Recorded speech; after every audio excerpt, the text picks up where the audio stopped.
Dillon Brooks is about to be made available as a free agent, and the Toronto Raptors are apparently one of the leading candidates to sign the player. But what do fans really think about Brooks, and do they want the Raptors to bring him to Toronto? Let's get into it.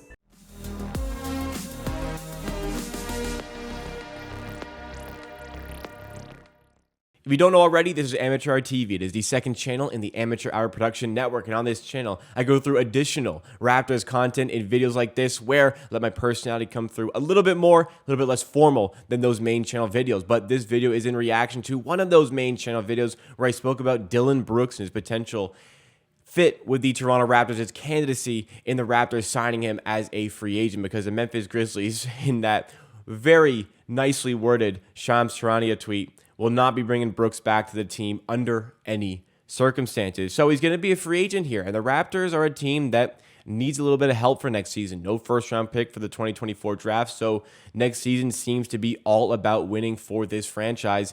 Dillon Brooks could be a player to help us win. But obviously, along with Dillon Brooks comes the extra baggage, the villain persona that he's picked up, all due to his own actions on and off the court. On the court, villainizing himself towards other players, making enemies, and in the media, calling players out like LeBron James. I mean, like, why would you do that, Dillon? But these are all the things that he has really brought on himself. But Raptors fans, at least a lot of Raptors fans, as I've come to find out, think the team could use somebody who has that sort of personality, that bite, that grit that maybe this team has been missing. Maybe the team has missed that this season. And though I don't necessarily disagree entirely, Dillon Brooks, I mean, that stuff is not really the most concerning part of it, because I think a lot of teams could use a player like that. And I think the Memphis Grizzlies kind of feel like, well, maybe that's a player you hate if he's not on your team, and my goodness, do a lot of people hate him. But maybe if he's on your team, that's a guy that you like. I mean, Marcus Smart, Celtics fans adore him. Kyle Lowry, Raptors fans adored him, but didn't really realize at the time. But fans around the league absolutely hated Kyle Lowry's guts. But it's just the type of player that he is. Now, Brooks is probably far worse than those guys, but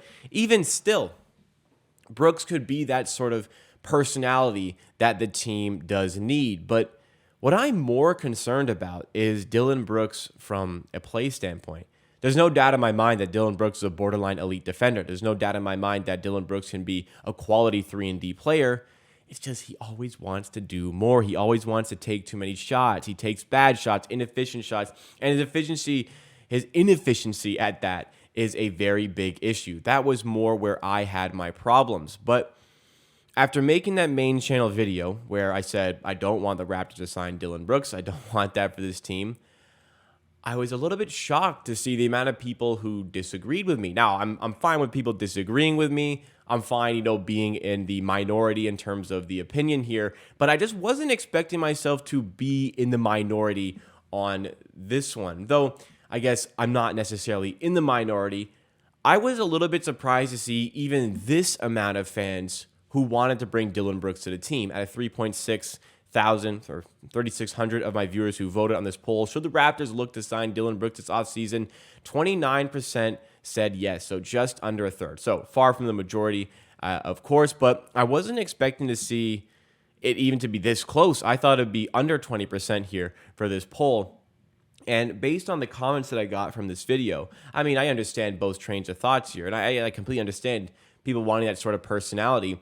And, going further, it's not like my community here is the be-all, end-all of Raptors fans, but it's a very good sample of Raptors fans that voted here. It's a very good sample here, 3,600 people, and 29% want Dillon Brooks. And, I can see why maybe you think the team needs that sort of grip, and maybe I would agree, but this is just not the type of player that you should be doing it with, because at least, guys like Kyle Lowry, they're out there helping you win games, but it felt to me like Dillon Brooks for the Memphis Grizzlies in back-to-back postseasons hampered them, caused a little bit of distraction for the team. That's part of it, but his on-court play was very difficult to work with, very difficult for teams to manage. And you can put a little bit of that on the coaching for sure. You can put a little bit of that on Taylor Jenkins, a coach I'm very fond of, but how do you never get this sorted? How do you never get the shot selection, the poor shot selection sorted?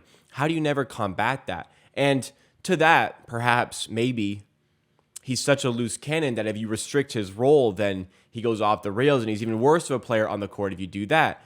In the playoffs, up until the injury, Luke Kennard was better for the Memphis Grizzlies than Dillon Brooks. Even though Luke Kennard can't play defense, he was a much better fit on the court. And in the bigger games, in the bigger moments, Luke Kennard was on the court there instead of Dillon Brooks. So he's only brought this on himself. The reality is he's still a good player, and I think there's going to be a variety of teams around the league who are still going to be looking to pick him up. I just don't know if that's going to be the Raptors or if that should be the Raptors. I guess thankfully from my position on not wanting Dillon Brooks, Raptors are in such a difficult cap situation to begin with. 3 key players are free agents, right? Are about to be free agents in Gary Trent Jr., Fred VanVleet, and Jakob Poeltl. Signs are starting to point towards that Gary Trent Jr. will not be retained by the Raptors. OG Anunoby is extension eligible. Pascal Siakam is extension eligible. Not a lot of money out here for the Raptors to be able to use on any sort of players to begin with. And going further, I don't know if Dillon Brooks should be that guy. The only way that you can really get Dillon Brooks, you'd have to administer some sort of sign and trade. For Brooks, they'd have to sign and trade him. You'd have to probably move OG, but in return, you'd get, my thought process, you're getting like 3 picks, what they were offering around February, 3 picks, Dillon Brooks, and maybe another player to go along with it. Or maybe Raptors, like if Gary Trent goes the other way, I'm not sure. I don't know how much interest you'd get from the Memphis Grizzlies in that sort of trade, but it just seems a little bit too difficult to work out. But if the Raptors really, really wanted to do it, I mean, I disagree. I just don't think this is the right player here. It's not about the personality that's an issue. I mean, it is an issue. But the biggest issue is the shot selection. And what kind of opened my eyes to the possibility of it was somebody who mentioned that it's kind of coincidental that he came from Memphis, but Kyle Lowry, when he came to the Raptors, was deemed a problematic player, a problem in the locker room, a problem on the court, yet he comes into Toronto and builds up what is likely going to be a Hall of Fame career. And he is the greatest player in the history of this franchise. So when you look at it in a prism like that, you see that players can change. I'm not saying that players can change. I just don't know the Raptors, based on their financial situation or their current, playing situation, how poorly they played this season relative to expectations.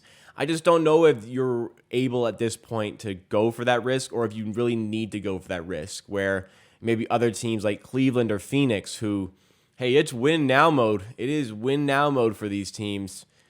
Can they make that risk on bringing in the 5th man to their offense like Dillon Brooks and try to really reel him in, really get range on this guy and ensure that, hey, he's taking the right shots on offense and he's doing his thing defensively. He's a pest on defense. He's difficult to play against. But there's some certain good fits around the league.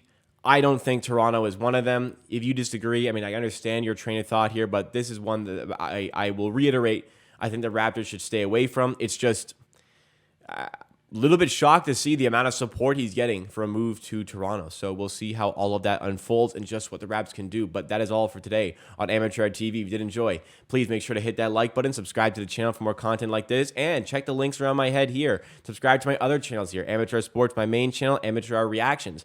Best highlights from my live streams and Amateur Bets, my educational sports betting content. I'll see you again next time for another video on Amateur TV.